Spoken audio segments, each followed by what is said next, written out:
কুরবানি কার জন্য করতে হয়? কেউ যদি এখন মনে করেন জিনকে সন্তুষ্ট করার জন্য কুরবানি করে দেবে, কি হবে?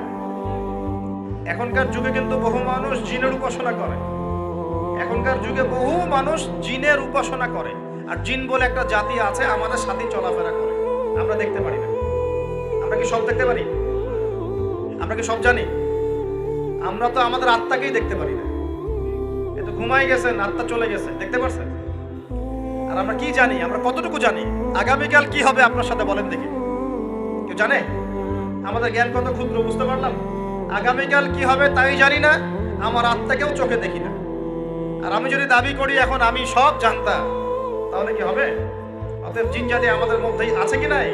ওমা খালাকতুল জিন্না ওয়াল ইনসা ইল্লা লিয়াবুদুন, আমি জিন আর মানুষকে শুধুমাত্র আমার ইবাদত করার জন্যই সৃষ্টি করেছি। আল্লাহ পাক আমাদের সবাইকে আল্লাহ পাকের সত্য বোঝার তৌফিক দান।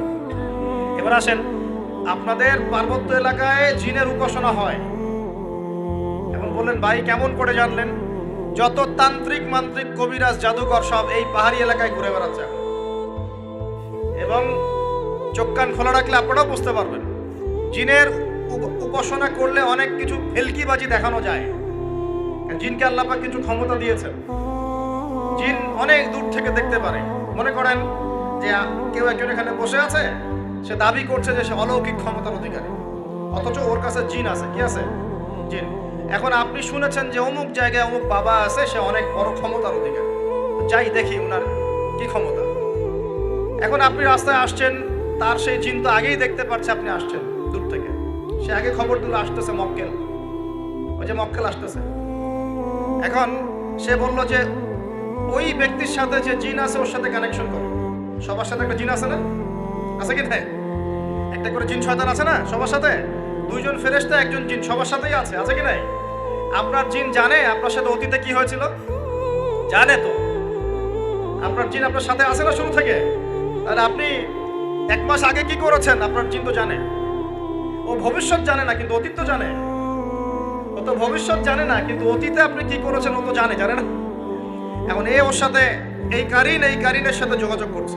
ওকে বলছে এই তো 1 মাস আগে অমুক মেয়ের পিছনে দৌড়াইছিল, 1 মাস আগে অমুক একটা মেয়ের পিছনে দৌড়াইছে, ওই মেয়েকে পাওয়ার খুব চেষ্টা করছে। এ তো 1 মাস আগে ব্যবসায়ী কাজ করছে, এ তো 1 মাস আগে ওই কাজ করছে।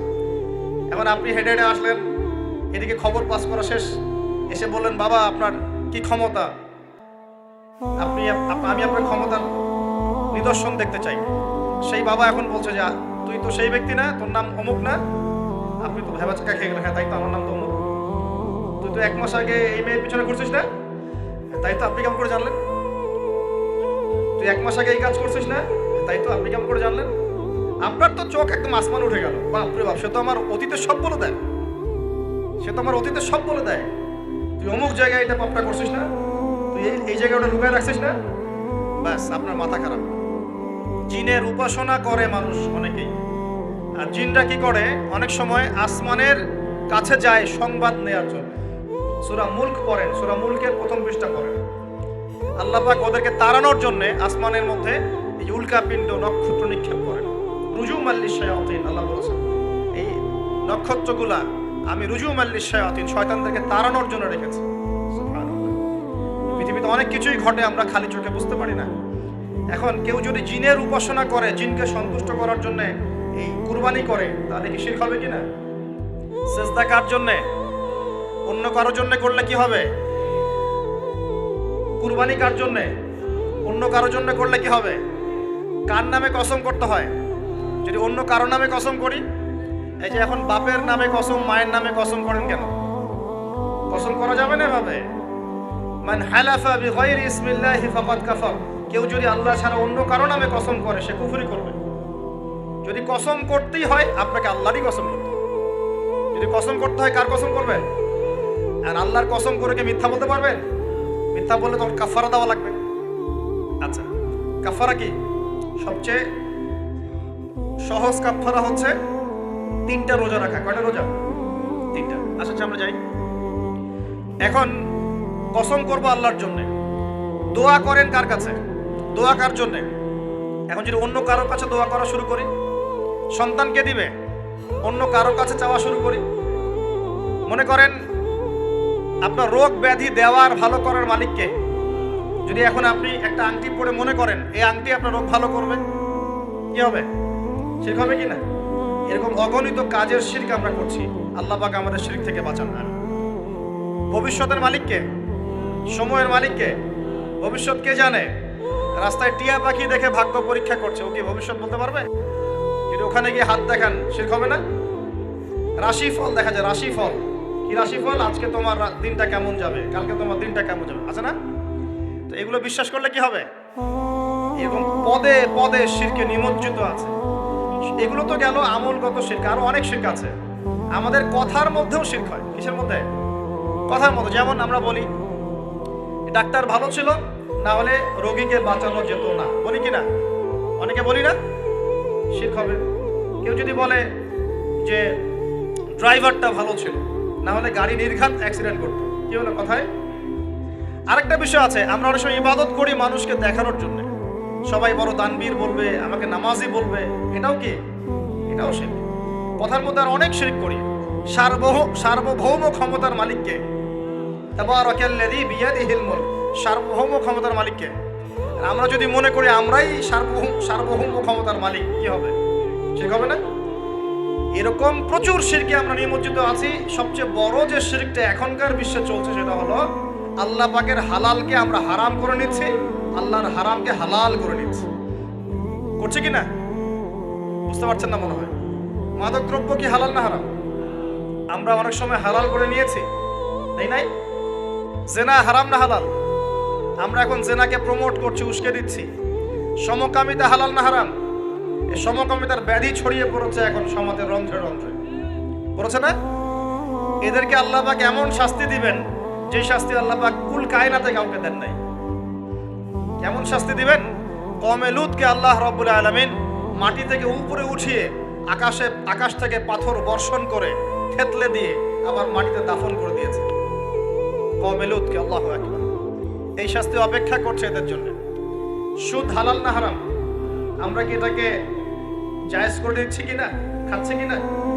এই বিশ্বের সবচেয়ে বড় একটা সমস্যা চলছে, আল্লাহ পাকের হারামকে আমরা হালাল করছি, হালালকে হারাম করে নিচ্ছি, এটাও শিরক।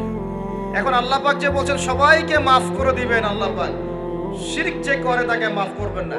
এখন বলেন কত % মানুষ মাফ পাবে? এই পাপগুলো কত মানুষ করছে?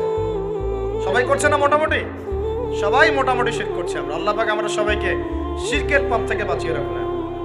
এর পাশে একটা শিরক আছে রিয়া বা গোপন শিরক, লোক দেখানো আমল, এটাও গোপন শিরক। আর এক শ্রেণী। আচ্ছা, এখানে একটা কথা বলে রাখি, এই শিরকগুলো থেকে বেঁচে থাকলে কি হবে? শিরক থেকে বেঁচে থাকলে আপনার আমলনামায় যদি আসমান জমিন সমান গোনাও থাকে, আল্লাহ পাক সমস্ত গোনা মাফ করে দিবেন ইনশাআল্লাহ। মনে করেন একজন ব্যক্তির আমলনামায় জেনা, সুদ, ঘুষ, হাবি জাবি দুনিয়ার পাপ দিয়ে ভর্তি, কিন্তু কোনো একটা কারণে বা কোনো একভাবে তার আমলনামায় শিরকের কোনো গোনা নাই, শিরক করে নাই। ইনশাআল্লাহ তাআলা কোনো না কোনো ওসিলায় হলেও আল্লাহ পাক তাকে কিয়ামতের মাঠে মাফ করে দিবেন ইনশাআল্লাহ। একটা হাদিস বললেই যথেষ্ট হবে, তারপরে সামনে যাব। রাসূল সাল্লাল্লাহু আলাইহি ওয়াসাল্লামকে আল্লাহ পাক মেরাজের রাতে ওয়াদা করেছেন। কোন রাতে ভাই? মেরাজের রাতে ওয়াদা করেছেন যে হে মুহাম্মদ সাল্লাল্লাহু আলাইহি ওয়াসাল্লাম, তোমার উম্মতের মধ্যে যে কোনো ব্যক্তি যত বড়ই পাপ করুক না কেন, আসমান জমিনের সমানও যদি পাপ করে আমার সামনে দাঁড়ায়, কিন্তু তার আমলনামায় শিরকের পাপ নাই, আমি আল্লাহ তার সামনে আসমান জমিন সমান ক্ষমা নিয়ে হাজির হব ইনশাআল্লাহ। মানে সে মাফ পেয়ে যাবে ইনশাআল্লাহ। অতএব শিরক মুক্ত আমল করতে পারলে ইনশাআল্লাহ এই নিসফু মিনা শাবান, লাইলাতুন নিসফি মিনা শাবান, এই শবে বরাত যেটা আপনারা বলছেন, এই রাতে আল্লাহ পাকের ক্ষমা আমরা পেয়ে যাব ইনশাআল্লাহ। শিরক মুক্ত আমল করতে পারলেই ক্ষমা হবে ইনশাআল্লাহ। আল্লাহ পাক আমাদের সবাইকে শিরক থেকে বেঁচে থাকার তৌফিক দান করুন। এই শিরক সম্পর্কে বিস্তারিত জানার জন্য শিরক কি ও কেন, কিতাবুত তাওহীদ, তারপরে কোরআন সুন্নাহর আলোকে ইসলামী আকীদা, এই বইগুলো পড়াশোনা করেন, ইনশাআল্লাহ জানতে পারবেন। আর এক শ্রেণী মানুষকে আল্লাহ পাক মাফ করবেন না। এরা কারা? মুশাহিন। মুশাহিন মানে কি? যারা একে অপরের সাথে হিংসা বিদ্বেষ পোষণ করে। এখন বলেন দেখি, হিংসা বিদ্বেষ পোষণ করেন এমন মানুষ আছে এখন? বলেন দেখি। রাজনৈতিক অঙ্গনে একজন আরেকজনের সাথে হিংসা করছে কিনা? সামাজিক নেতৃত্ব নিয়ে একজন আরেকজনের সাথে হিংসা করছে কিনা? পরিবারের মধ্যেও একজন আরেকজনের সাথে হিংসা করছে কিনা? ভাই ভাই একজন একজনের সাথে হিংসা করছে কিনা? আলেম আলেম একজন একজনের সাথে হিংসা করছে কিনা? করছে না? বক্তায় বক্তা একজন একজনের সাথে হিংসা করে কিনা? ধর্ম থেকে শুরু করে বিশ্ব রাজনীতি পর্যন্ত হিংসার দাবানলে এখন পুরো বিশ্বের মানুষ জ্বলে পুরো শেষ হয়ে যাচ্ছে।